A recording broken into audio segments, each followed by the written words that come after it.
nosotros la querida embajadora Valeria Zuccasi, que hoy nos está acompañando hoy. Gracias, embajadora, por estar acá.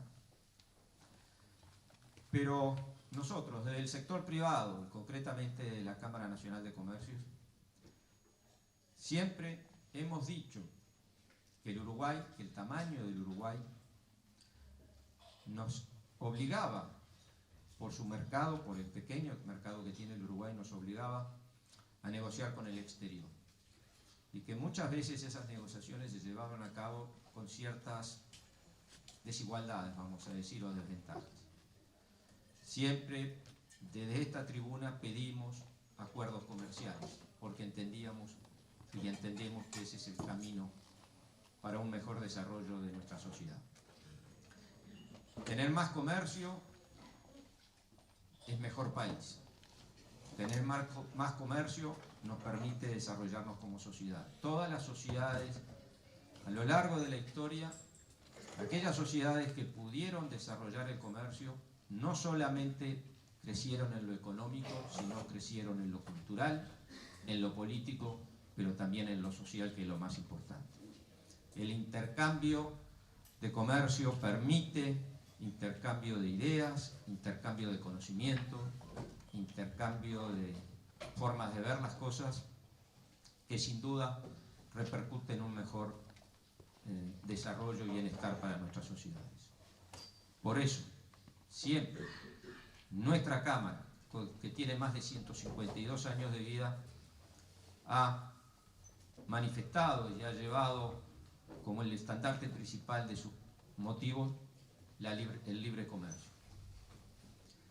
Para nosotros, hoy celebramos con mucha alegría este acuerdo, que también es verdad y hay que reconocer que falta mucho, pero principios necesitan las cosas, y este es uno de ellos.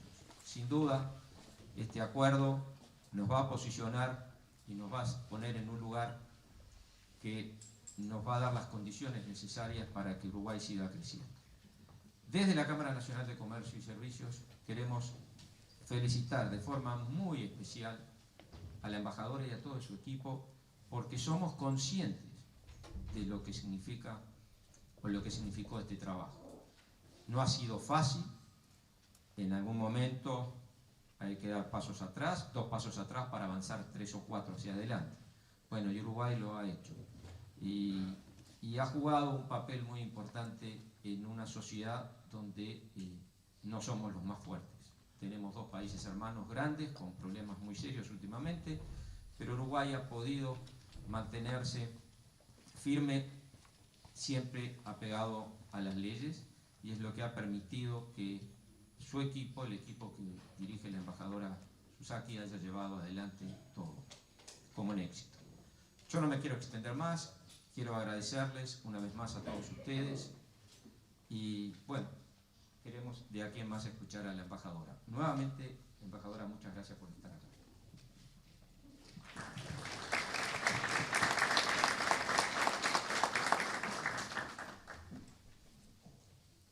Buenos días para todos. Simplemente 2 cuestiones logísticas antes de comenzar con la disertación de la embajadora. En las carpetitas de ustedes hay una hojita para hacer preguntas.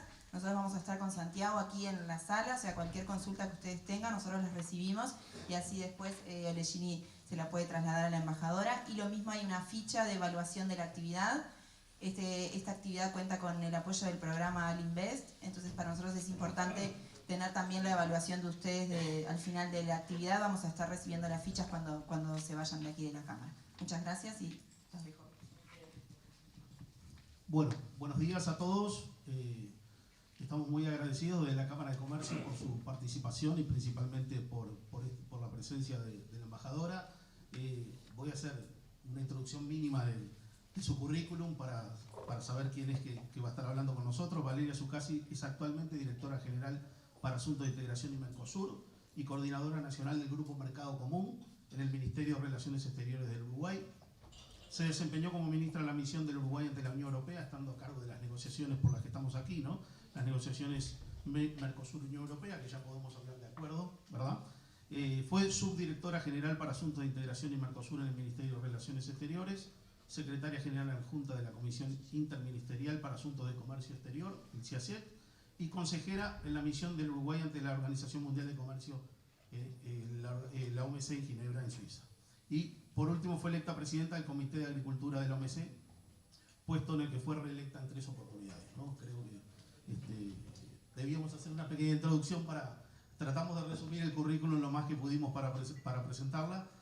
La idea que teníamos en el día de hoy básicamente era poder entender un poquito más algunas cosas sobre esta negociación, sobre este acuerdo, preguntar en 3 o 4 temas y después obviamente sumar algunas de las preguntas que pueda tener el público interesado con respecto a esto, ¿no? Y en primer lugar felicitarte por culminar esta negociación del punto de vista institucional y también personal para los que estuvimos hace 20 o 25 años siguiendo esta negociación. Creo que es un hito muy importante y que va a marcar un antes y un después. Ya muchos lo han dicho, pero creo que eso es algo que vamos a empezar a notar en los próximos tiempos. Y ya quería empezar a preguntar algunas cosas. Después que se negoció el acuerdo, empezamos a escuchar muchas voces sobre cómo iba a ser el proceso de ratificación del acuerdo, ¿no? Y creo que ese es uno de los puntos importantes, ¿no? En este auditorio hay muchos empresarios y como empresarios, los empresarios y la Cámara queremos saber, bueno, ¿cuándo se calcula que este acuerdo pueda empezar a funcionar? Sabemos que el acuerdo tiene 3 pilares, como la mayoría de los acuerdos de la Unión Europea, y la pregunta inicial es, ¿cómo va a ser el proceso de ratificación de la parte comercial, del Tratado de Libre Comercio que tiene el acuerdo, ¿no? Porque hemos leído diferentes versiones últimamente sobre el sistema de aprobación y bueno, obviamente queremos que tú, Valeria, nos expliques un poquito más sobre ese proceso de ratificación. Bueno, buenos días a todos. Muchísimas gracias a la Cámara por la invitación. Estamos desde el 28, más allá de contentos, felices y tratando de transmitir nuestra alegría, estamos tratando justamente de responder a las 1000 preguntas que se podrán imaginar que no solo ustedes aquí tienen, sino que creo que cualquier uruguayo que de alguna manera ha escuchado, hablado, en su momento estudiado, compartido el interés en las negociaciones comerciales y en la inserción comercial tiene respecto a este acuerdo. Y creo que una de las primeras es exactamente esa, porque yo también a veces leo cosas que me preocupan mucho y estábamos hablando con algunos afuera, y entonces yo hago el llamado, créanme lo que les voy a decir, y el que diga lo contrario no le hagan caso. Entonces, esto es así. Nosotros terminamos el 28 de junio, es la negociación. Lo que nosotros decimos es el cierre de la negociación. No la firma, no la entrada en vigor, no nada. ¿Qué significa el cierre de la negociación? Significa que las 2 partes estamos de acuerdo que todo está dicho entre el Mercosur y la Unión Europea y que no hay nada más para negociar. Esto que estamos recogiendo y esperamos que fuera ayer, pero esperamos sí hoy que sea posible, se traslada a 22 secciones, capítulos, anexos, distintos títulos que van a componer el futuro acuerdo de asociación entre el Mercosur y la Unión Europea y en el cual, como bien decías, hay 3 dimensiones, la dimensión política, la dimensión de cooperación y la dimensión comercial. ¿Cuál es el proceso de aquí en más para este acuerdo? A partir de ahora, o seguramente cuando termine la suspensión de actividades en Europa por el verano europeo, viene lo que llamamos la revisión legal del acuerdo. La revisión legal del acuerdo no es una modificación de la sustancia, sencillamente un grupo de abogados y de gente que conoce de política comercial que mira este acuerdo desde una forma horizontal para asegurar que no hay diferencias en el lenguaje que se utiliza, en la forma en que se compaginaron las referencias, en la secuencia de las disciplinas, pero que le da, digamos, una versión final pulida a este acuerdo para que posteriormente pueda ser traducido a los 23 idiomas oficiales de la Unión Europea, entre ellos español y portugués, y recién culminado este doble proceso de revisión legal y de traducción a los idiomas oficiales, entra para consideración en los parlamentos. La experiencia en esta materia, obviamente, es de la Unión Europea, que ha pasado muchas veces por este proceso, y de acuerdo a lo que hemos conversado con ellos, y de acuerdo a las dimensiones que tiene este acuerdo, ellos estiman que el proceso de revisión legal va a llevar entre 6 y 8 meses, y que una vez culminado tenemos que pensar entre 4 o 6 meses más, por lo menos, para la traducción a los idiomas oficiales.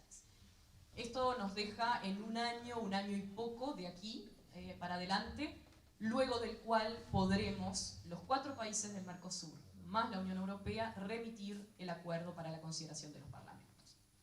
Y ahí se abre la etapa de ratificación, que es diferente entre el pilar comercial y los pilares político y de cooperación. ¿Por qué?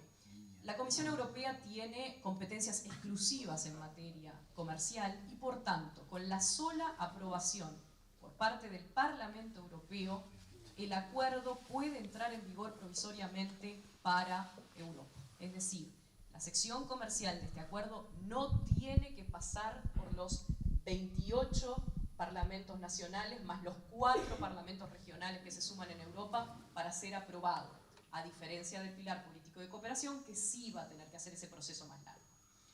¿Cómo funciona del lado del Mercosur? En el pasado el Mercosur ha optado por 2 vías alternativas e igualmente válidas una o la otra. El esperar a la ratificación de los 4 Estado partes para que entre un acuerdo en vigor, o ir haciéndolo ratificación a ratificación. Es decir, si se ratifica en Uruguay, vamos a ponernos siempre en la posición del optimista, se ratifica primero en Uruguay, lo ratifica el Parlamento Europeo y este acuerdo entonces entra en vigor entre Uruguay y la Unión Europea. ¿Ok? Se suma después Brasil, entonces ya será entre la Unión Europea, Uruguay, Brasil. Se suma después Paraguay, será entre los 3 sí, y así hasta que se sumen los 4 países de Europa. Esto no es un tema menor, porque ustedes saben claramente que una de las críticas más grandes que se le hace al Mercosur son los tiempos que lleva la aprobación y la ratificación de sus normas y la entrada en vigor. Y es un debe que en muchos casos a nosotros como uruguayos nos ha complicado la operativa comercial, porque tenemos la buena noticia de una decisión que se toma y que después demora 4 o 5 años en poder ser implementada. Si sumamos todo este proceso y todos estos tiempos, y vuelvo a decir, tenemos una perspectiva optimista de lo que pueden ser los tiempos en los parlamentos, lo que nosotros estimamos es que el acuerdo podría entrar en vigor dentro de 2 años, contando a partir de ahora. Esto es, ya no el año que viene, el 2021, el segundo semestre del 2021. Obviamente que eso dependerá del Parlamento uruguayo, que tiene toda la capacidad de discutir, decidir, analizar y tomarse el tiempo que requiera para tomar una decisión a favor del acuerdo, y digo a favor porque no imagino otra decisión. Y también dependerá de la discusión que se dé en el Parlamento Europeo, que no siempre es sencilla, que va a tener voces en contra, no nos engañemos, pero que nosotros confiamos que a final de cuentas también va a ser una decisión finalmente a favor de la ratificación de este acuerdo. Bien, muchas gracias. Creo que quedó bastante claro, porque había un pequeño ruido en la línea con respecto al proceso de ratificación, y bueno, es importante saber que el pilar comercial va a ser el primero que se va a ratificar, con lo cual el escenario es bastante cercano para el tipo de acuerdo que estamos hablando. Una segunda pregunta que tenía para ti. Estamos en la Cámara Nacional de Comercio y Servicios, y obviamente, además del comercio, que hemos hablado mucho, también hay que poner arriba de la mesa el tema de los servicios, ¿no? ¿Cómo va a funcionar esa liberalización de los servicios, ¿no? Sabemos que algunos tratados a veces llegan hasta situaciones de el poder brindar servicios fuera de territorio y ese tipo de cosas. ¿Hasta dónde alcanza el tratado la liberalización de los servicios, ¿no? Si está claro o está en proceso de avances.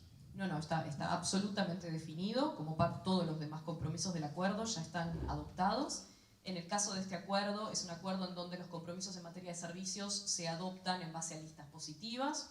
Ustedes recordarán, o aquellos que siguen esta realidad recordarán, un gran debate que se dio en torno al uso de listas positivas o negativas. Si bien nosotros y aquellos que negociamos y vemos esto desde un punto de vista técnico, entendemos que al final de cuentas el nivel de liberalización de servicios puede adoptarse de una forma o de la otra con igual e idéntica ambición, dependiendo de qué compromiso esté dispuesto a asumir uno u otro, pero en este caso en particular tenemos listas positivas de compromisos que son cada país del Mercosur presentó la suya, es decir, esto no es un compromiso que asume el Mercosur en materia de trato nacional o de acceso a mercado, sino que Uruguay adopta sus propios compromisos en materia de servicios.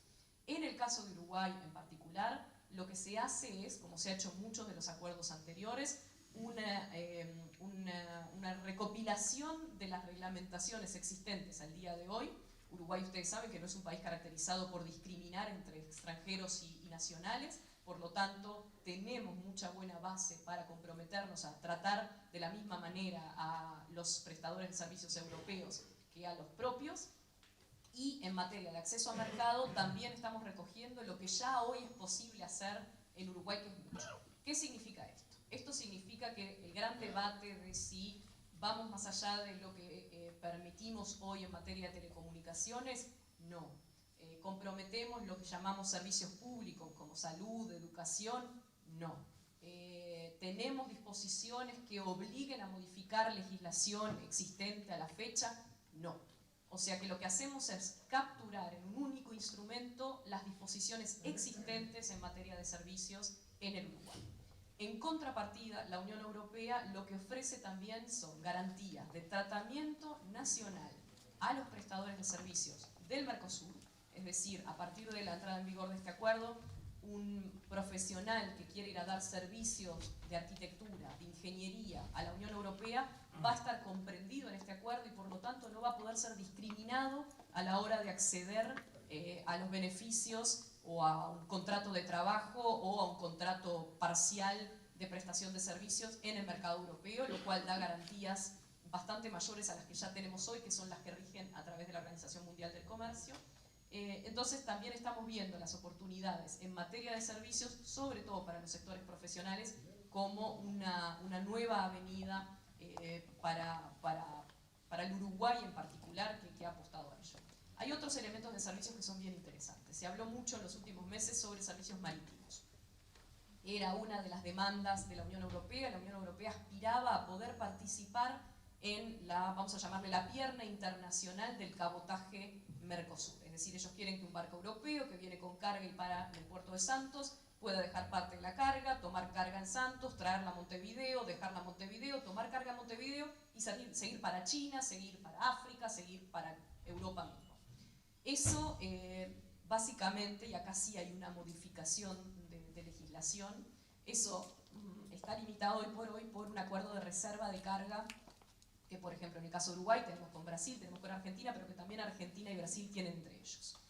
En el caso de Uruguay es un acuerdo de reserva de carga que no se utiliza mucho, porque nosotros obviamente no tenemos capacidad naviera como para enfrentar la carga que sale del país o que se mueve entre puertos del Mercosur, pero en el caso de Brasil y de Argentina sí hay industrias que apostaban a mantener la protección o el privilegio que tienen hoy en la relación con los otros países del Mercosur. Gracias a este acuerdo, 10 años después de la entrada en vigor, vamos a ver caer estos acuerdos de reserva de carga en lo que hace a transporte de contenedores vacíos o con carga, y vamos a ver entonces una capacidad de carga para el Uruguay y de movimiento de mercaderías que yo creo que es fundamental porque va a tener un impacto directo en la reducción de costos a la hora de exportar y va a tener también un beneficio directo para quien a veces tiene que esperar un par de meses para conseguir un barco, para meter el contenedor o para meter la carga que quería mandar a un destino. Entonces, desde eso pensado como Uruguay, punto logístico, hub logístico, a la dimensión que les comentaba en materia de servicios profesionales, el mundo que se nos abre es bien interesante. Una palabra también porque me lo han preguntado, comercio electrónico. Hay disposiciones en materia de comercio electrónico. En este caso también Uruguay tenía la ventaja de que nuestras disposiciones ya son muy similares a las de Europa, pero sí esto va a obligar a una transparencia, al acuerdo, por ejemplo, desde cómo manejar firma electrónica, cómo proteger los datos, y va a poner al Mercosur en un pie de igualdad con Europa al final de este proceso de integración que vamos a tener entre los dos bloques. Entonces va a modernizar, por ahí no tanto Uruguay, pero sí va a modernizar la región en materia de comercio electrónico. Muchas gracias. Otra pregunta que te quería hacer con respecto al tema del calendario, ¿verdad?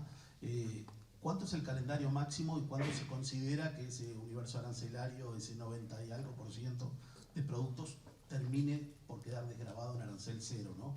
Porque eso también creo que es un tema que hay que explicarle. Muchas veces la mayoría de las personas entienden que, bueno, arrancó el acuerdo y a partir de ahora ya tengo un acceso al mercado mucho más positivo que antes, y sabemos que eso tiene un proceso de desgravación y me gustaría que lo contaras un poquito. Los plazos más largos, hay plazos intermedios también, hay plazos cortos y hay liberalización inmediata, ¿no?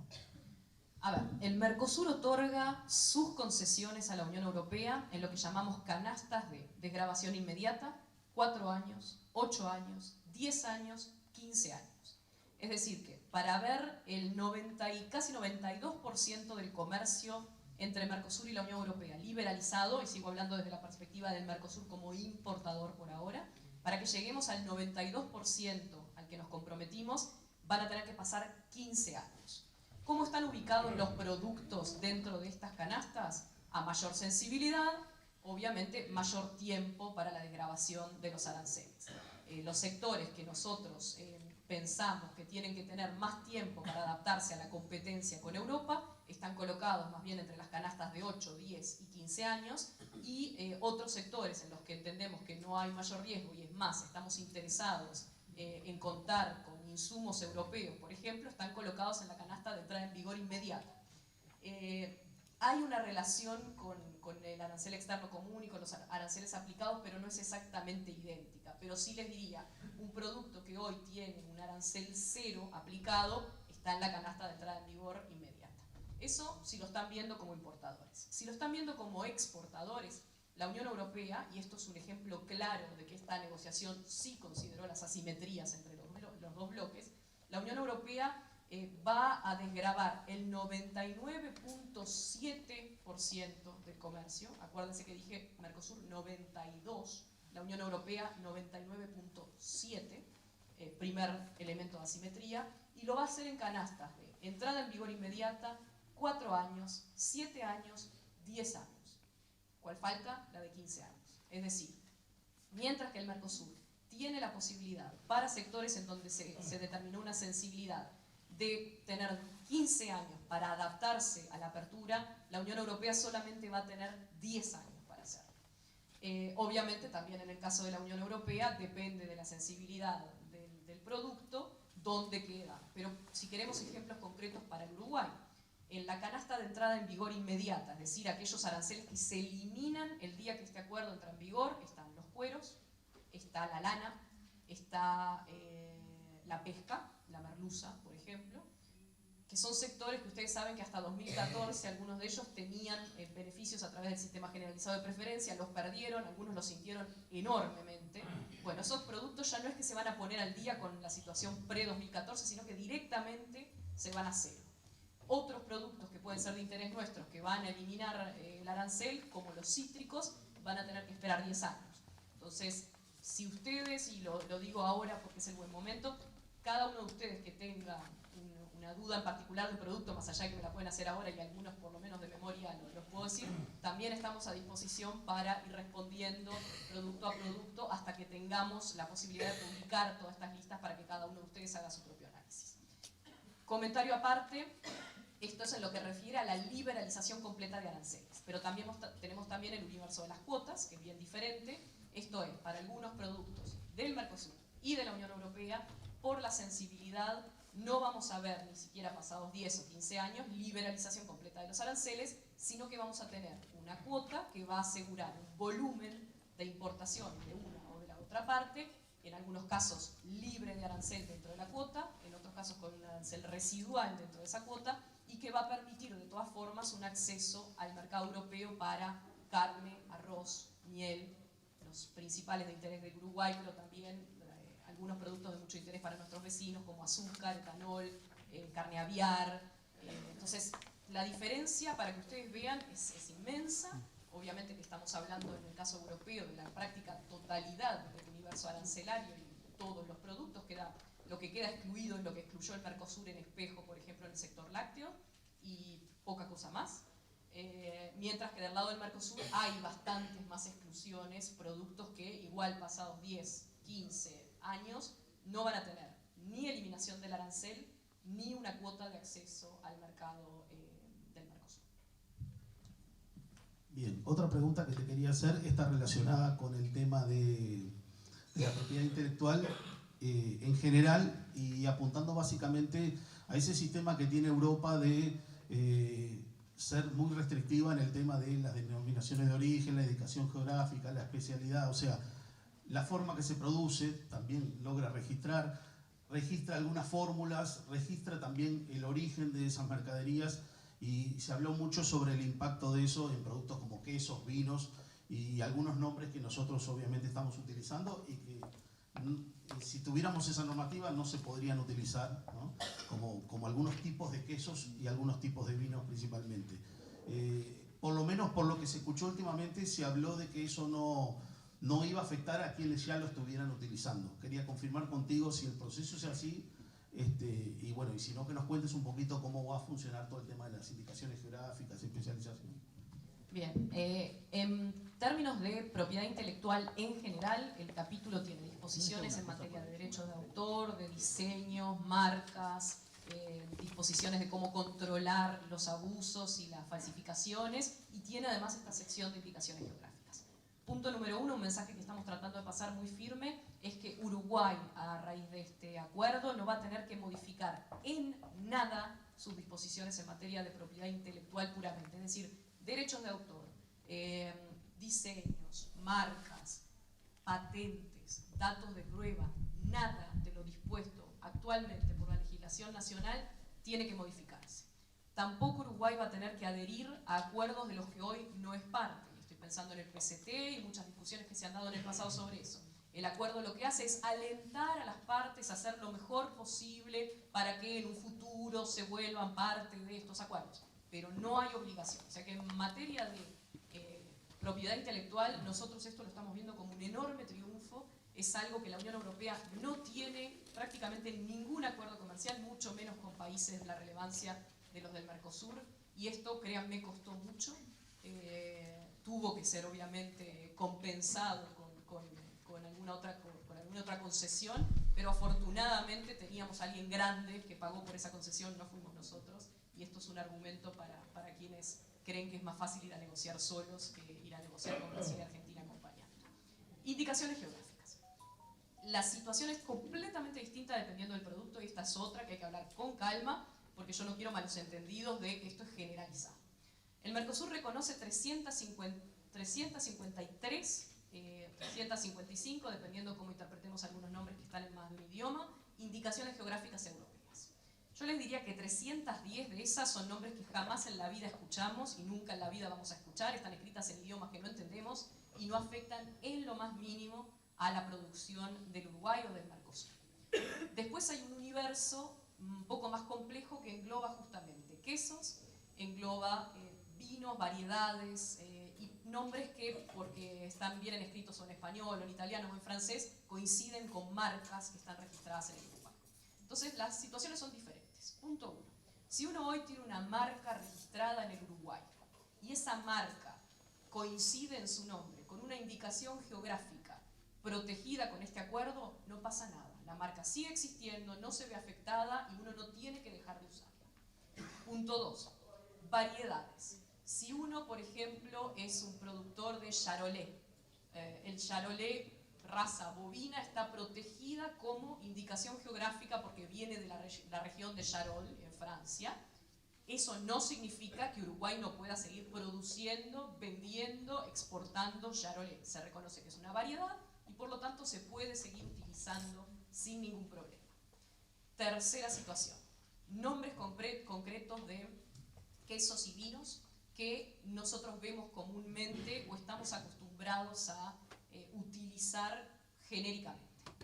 Y acá vienen los casos muy específicos. Primero, grapa miel. Nos costó 2 años que la Unión Europea entendiera que esto era un problema real. La primera vez que se los explicamos se rieron, no entendían lo que es para un uruguayo la grapa miel.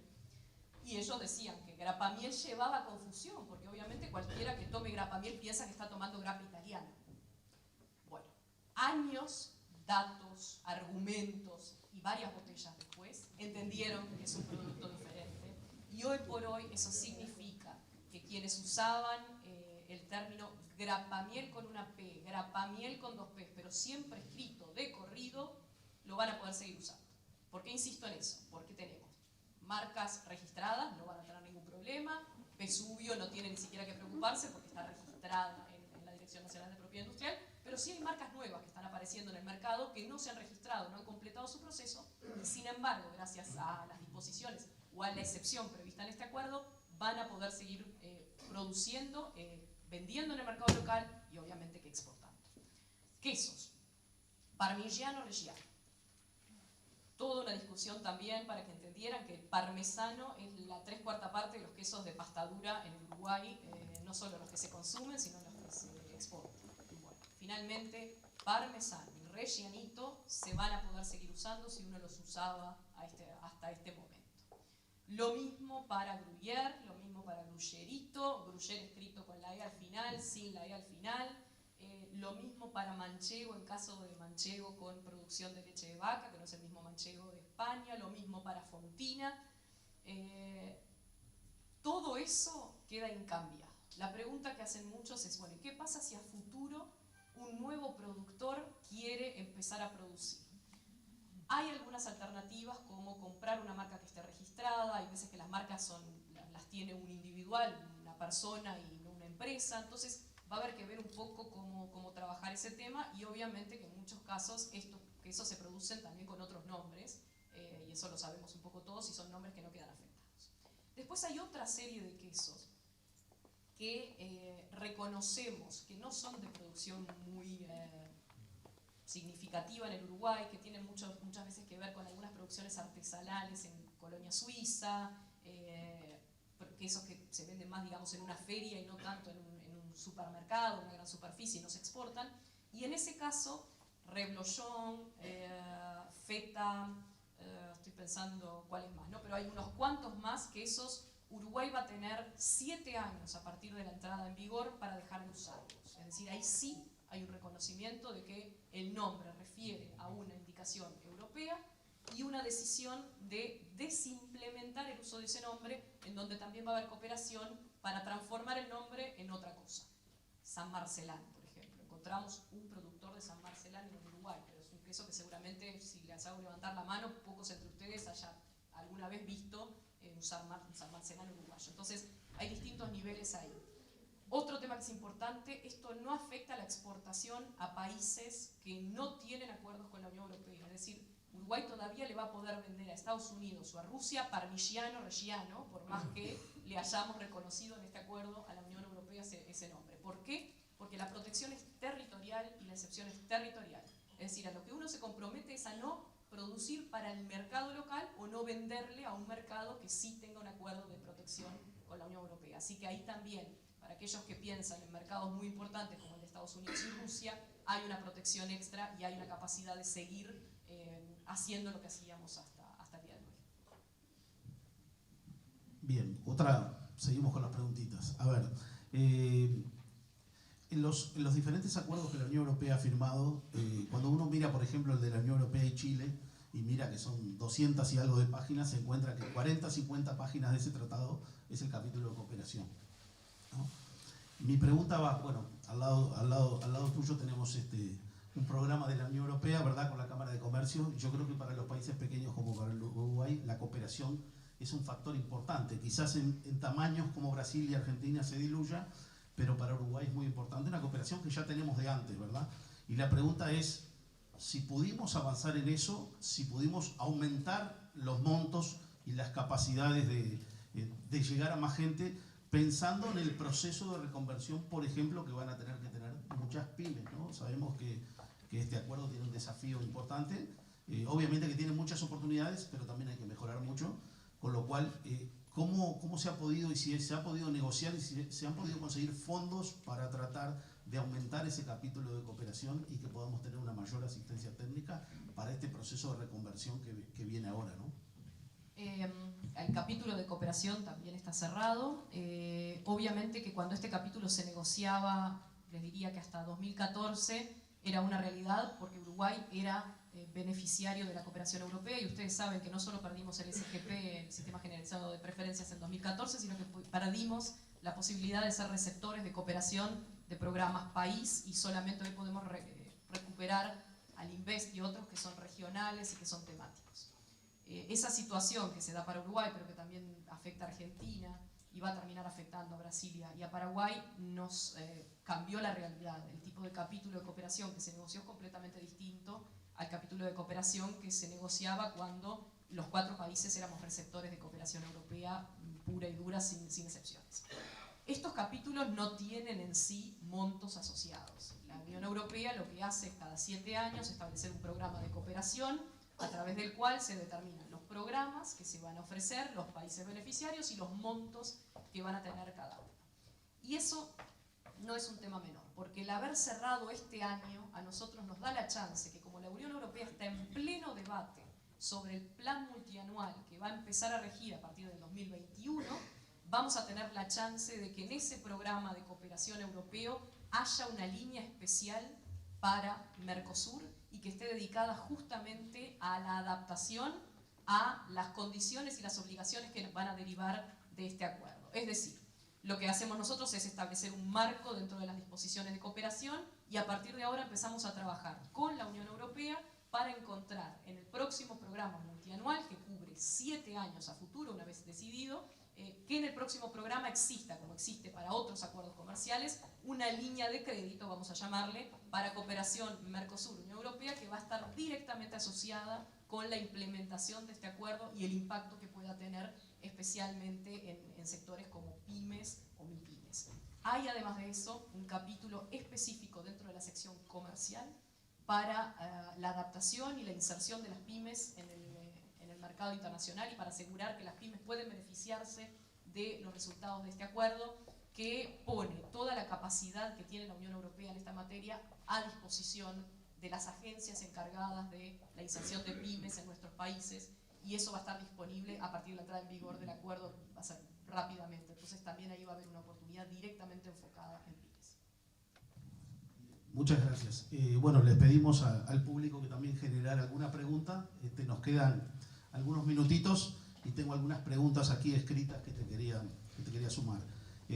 Bueno, nos preguntan qué se prevé en materia de telecomunicaciones, cómo podría afectar el sector, qué beneficios o si hay algún perjuicio con respecto a eso. Hay un capítulo específico, una sección específica de telecomunicaciones que tiene disciplinas que hoy por hoy respetan la reglamentación uruguaya en materia de telecomunicaciones, es decir, no obligan a modificar las disposiciones que tenemos hoy en el Uruguay en materia de regulación de las telecomunicaciones. Este capítulo fue negociado además por gente que está especializada en materia de telecomunicaciones, gente que hasta viene de Antel con experiencia práctica, y lo que tiene en algunos casos incluso son notas al pie que dicen: en el caso de Uruguay esto debe entenderse como, para no apartarnos ni media coma de las disposiciones en la materia. Además de estas disposiciones que son de reglamentación, hay compromisos que cada país del Mercosur asume en su oferta de servicios en materia de telecomunicaciones. En el caso de Uruguay es similar a lo que tenemos en otros acuerdos, esto es, va más en el área de telefonía móvil, no toca telefonía fija, es decir, que respeta los espacios que ya hoy están abiertos y disponibles para extranjeros, empresas extranjeras participando en el sector de telecomunicaciones del Uruguay, pero no obliga a abrir lo que hoy no está abierto. Bien, otra pregunta con respecto al tema aeronáutico, ¿no? Porque sabemos que ahí es un tema bastante complejo, a veces los acuerdos toman el tema de cabotaje y toman el tema internacional. ¿Cómo quedó la negociación con respecto a eso? No hay absolutamente nada, no es un tema que se haya tocado. Bien. Acá hay una pregunta muy puntual de servicios marítimos. Y si usted manifestó que a los 10 años con los acuerdos bilaterales, bueno, el acuerdo alcanza la derogación de la reserva de carga, ¿verdad? ¿Que establecen para las leyes de cabotaje también? No, esto solamente refiere a que los países que hoy tienen un acuerdo de reserva de carga tienen 10 años para permitir a las empresas europeas participar en esa pierna internacional y en lo que refiere a transporte de contenedores. Piensen que entonces granos no, autos no, solo lo que viaja dentro de un contenedor. Entonces es una apertura limitada y solo para empresas con bandera europea. Bien, una pregunta que también del público que te quería hacer también, el tema de la EFTA, ¿no? De la Asociación Europea de Libre Comercio. No hay duda que la mayoría de los países que tomaron una estrategia de negociación con la Unión Europea terminaron también cerrando con EFTA, porque es lógico, ¿no? Hasta territorialmente, si uno mira, Suiza está ahí en el medio, con lo cual tiene lógica cerrar los dos acuerdos. ¿Cómo está el escenario para cerrar con EFTA? EFTA está prácticamente cerrado. Si no lo cerramos el mes pasado es porque ellos querían ver qué pasaba con la Unión Europea, sabían que teníamos una ronda de negociación con los europeos y como ellos justamente tienen mercados integrados en muchos sectores, lo que querían era esperar, ver y sentarse de nuevo con nosotros. Tenemos una reunión agendada para la semana del 19 de agosto y esperamos que en esa semana se cierre definitivamente también la negociación con EFTA, que recuerdo, porque no todos tienen que saberlo, que involucra a Noruega, Suiza, Islandia y a Liechtenstein, lo cual sería, yo creo que un dato muy importante, si bien estamos hablando de dimensiones de mercado y de concesiones completamente diferentes en escala, si las comparamos con las de la Unión Europea, no solamente porque demuestra que el camino que ha iniciado el Mercosur de apertura es real y que no es solamente la relación con la Unión Europea, sino porque también va a aportar algunos sectores, algunos espacios interesantes de colocación de productos. Bien, una pregunta con respecto al tema de hilados. Dice, para la exportación de hilados arancel cero, pero para los productos terminados como... Depende, esas son las típicas preguntas que tenemos que ver línea por línea. Hay desde algunos que entran, van a poder exportarse con arancel cero muy temprano, hasta otros que quedan bastante más avanzados. Hay temas de origen que también hay que discutir. Quien haya hecho la pregunta, si nos quiere mandar un mail, podemos ver un poco las líneas que sean de interés, los productos de interés y conversar un poco de toda la situación del sector. Bien, las últimas dos preguntas para no robarte más tiempo. Una que creo que es clave, ¿qué pasa con el Reino Unido? En esta situación que por momentos llamó la atención seguir negociando con un país que está con medio pie afuera, ni siquiera diría uno, y cómo eso afecta el tema de las cuotas, ¿no? Sabiendo que el Reino Unido es un consumidor importante de algunos de los productos de las cuotas que tenemos. El Reino Unido hoy por hoy es parte de este acuerdo y hasta tanto no se concrete su salida de la Unión Europea va a seguir siendo parte de este acuerdo. Las dos cosas que acordamos es, uno, que las cuotas no se van a ver modificadas por la salida del Reino Unido, algo que es fundamental porque a nivel OMC estamos en una discusión que puede tener una consecuencia directa sobre las cuotas de las que se beneficia Uruguay en el mercado europeo. Y lo otro que acordamos es que solamente nos íbamos a sentar a discutir con el Reino Unido como Mercosur una vez hubiéramos cerrado la negociación con la Unión Europea. Eso es un tema de un pacto que se hizo con la Unión Europea a pedido de ellos, lo cual significa que posiblemente en los próximos meses, y si los vientos siguen a favor de una salida del Reino Unido de la Unión Europea, tendremos que sentarnos como Mercosur con Reino Unido para ver qué disposiciones tomamos y cómo reproducimos este acuerdo. Lo más fácil seguramente sea en materia de disciplinas. Lo que está haciendo el Reino Unido con los países que ya tienen acuerdos en vigor con la Unión Europea es reproducir exactamente el mismo tipo de acuerdo. Va a tener obviamente implicancias en materia de cuotas específicas y hasta puede tener algún beneficio para algún producto que hoy la Unión Europea nos dio a tiempos más largos y que el Reino Unido tenga interés en importar más rápidamente. Bien, ¿qué prevé para la exportación de la fruticultura y horticultura, ¿no? A ver, en términos generales, lo que es producción de Uruguay, ya hablé de cítricos, que está a 10 años, se elimina además el precio de entrada para los cítricos, que es también una de las pocas veces en las que la Unión Europea ha aceptado la eliminación de los precios de entrada. Tenemos arándanos, tenemos manzanas, peras, membrillos, todos están les diría entre 4 y 8 años para la eliminación del arancel. 4 y 7 años. Y en el caso de las hortalizas, las que son de un poco más interés del Uruguay, también están más bien en la canasta de 7 años y algunas en entrada en vigor. Obviamente también el Mercosur dio concesiones en este tema, porque es una discusión que hemos tenido sobre todo con la gente de agricultura familiar. Entonces son concesiones normalmente más largas. El Mercosur va a eliminar aranceles en 10 años en la mayoría de estos productos, salvo creo que en cítricos, que es desde la entrada en vigor del acuerdo, porque no hay mucha amenaza. Bien, las dos preguntas se hicieron 4, pero vamos ahora sí con las últimas dos. La Unión Europea se dice que parte del tratado nos exige la eliminación de la tasa consular, ¿no? Que nos cuentes un poquito cómo va a ser ese proceso y si también, por ejemplo, exige a Argentina el tema de la tasa estadística, que según los argentinos nos copiaron de la tasa consular. ¿Cómo queda esa situación?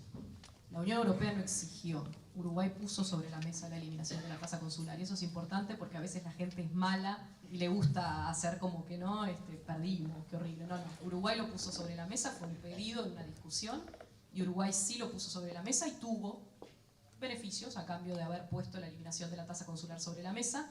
La tasa se va a eliminar 3 años después de la entrada en vigor del acuerdo, lo cual, si sacan las cuentas, coincide más o menos con los tiempos que preveía la última ley que establece los cronogramas para el desmantelamiento de la tasa, no es casualidad. Y en el caso de Argentina, sí, porque Uruguay puso esto sobre la mesa, Argentina no tuvo más remedio que también poner sobre la mesa la tasa estadística.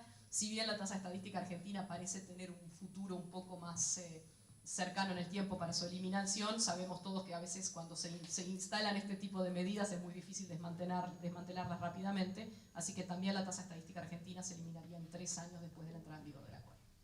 Bien, y bueno, la última pregunta es un poco más general que nos envían. Si pudiera identificar, de tu punto de vista, ¿no?, 3 sectores que obtendrían más beneficios del acuerdo y obviamente 3 sectores que no lo tendrían tanto. No vamos a hablar de perjudicados, vamos a hablar de sectores que obtendrían menos beneficios. ¿Cómo podía se valorar eso, ¿no? 3 de un lado y 3 del otro. A ver, se los divido así. 3 que con las cuotas que estamos consiguiendo van a haber un cambio sustancial en términos, no de acceso ganado, sino de renta que queda en el Uruguay, que son carne, arroz y miel. Los 3 tienen cuotas que les va a cambiar la inserción en el mercado europeo, que obviamente podríamos haber esperado, como les decía antes, que fueran más grandes, pero que sí cambian la dimensión. El arroz y la miel Cecilia es un sector que justamente se vio hace poco con la sorpresa de un aumento arancelario en el mercado europeo que cambió la ecuación comercial significativamente y que desde la entrada en vigor del acuerdo va a tener el volumen que va a ir creciendo hasta llegar a 60.000 toneladas en 5 años, pero el arancel cero dentro de esa cuota desde el día 1, a lo cual hay una ecuación económica interesante. Y otros 3 que yo creo que son los que se van a beneficiar de la eliminación de los aranceles rápidamente o un poco más tiempo son los que mencioné: cueros, pescas, cítricos, productos que se vieron golpeados por la eliminación en 2014 del SGP. Yo creo que no llego a 3 que vea como los que tienen que o que van a tener que, o vamos a tener que trabajar en encontrar vías alternativas para que no se vean afectados. Hablamos de lácteos más temprano, es un sector que obviamente ya estamos trabajando con el sector para ver cuáles son las medidas que den garantías de no afectación en este mercado, pero también con ellos hemos estado conversando mucho de otros temas. Hoy uno tiende a ver la situación, y es justo que sea así, como lo que o el riesgo que hay de perder parte del mercado brasileño ante la competencia europea, por más que esa competencia solo llegue realmente en 10 años.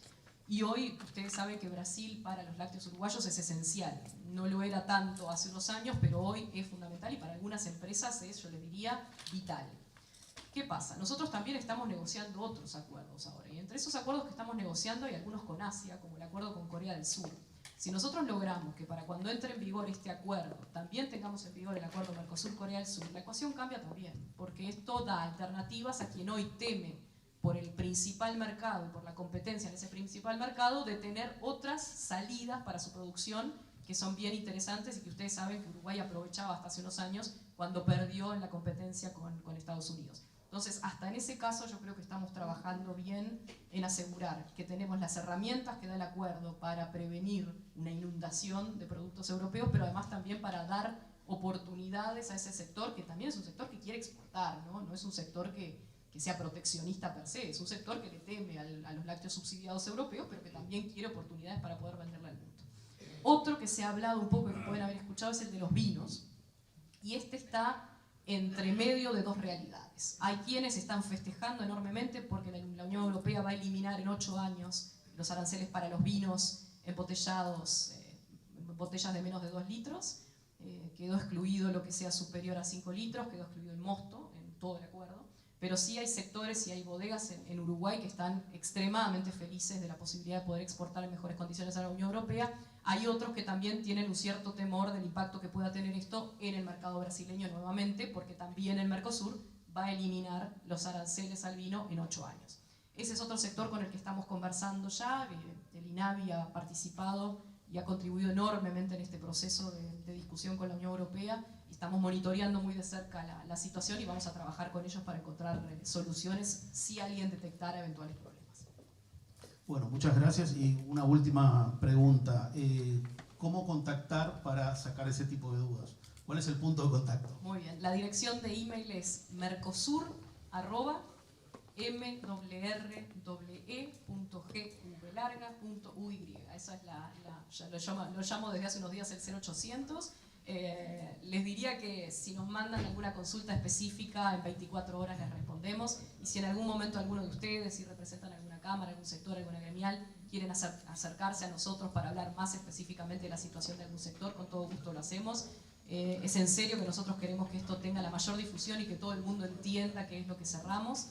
Espero que hoy estén disponibles en la web del Ministerio los textos de la negociación. No va a estar disponible la lista de concesiones, porque estamos todavía ajustando lo que se acordó hasta último minuto en Bruselas, pero sí vamos a empezar un proceso también de transparencia, que yo creo que es una demanda más que válida de ustedes y que, con la que hay que cumplir rápidamente para que no haya dudas de que el acuerdo existe. Embajadora, muchas gracias. Antes de cerrar, quisiera hacerles un comentario que me parece que es de orden. La semana pasada fuimos invitados por el señor Ministro de Relaciones Exteriores a que tuviéramos de primera mano este informe. Terminada la reunión, me aproximo a la embajadora y le digo: te quiero invitar para la Cámara para que justamente puedas explicarle esto tan importante a nuestros asociados. Contá conmigo y te la orden. Esto fue la semana pasada.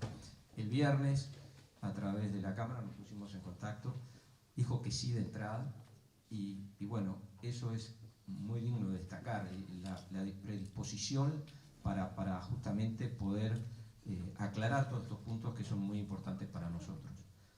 Y por otro lado, quiero agradecer en forma pública a todo el equipo de la Cámara, que esto fue cursada la invitación el viernes, el lunes nos pusimos a trabajar y hoy tenemos el salón lleno. Sin duda es un tema de mucho interés para todos nosotros, pero el trabajo que ha hecho todo el equipo de la Cámara es digno de destacar. En 2 días se ha convocado a más de 170 personas y que todas, gracias a ustedes por el interés demostrado, a la embajadora nuevamente por estar presente y por la buena predisposición para colaborar con nosotros. Una vez más, felicitarla. Y también recién escuché que se está trabajando con Corea del Sur. Entonces, digo, vamos en el camino que esta Cámara ha solicitado durante muchos años y creemos que es el camino que nos va a permitir seguir creciendo. En nombre de la Cámara, nuevamente, muchas gracias, embajadora, por estar con nosotros y a todos ustedes por acompañarnos en el día de hoy.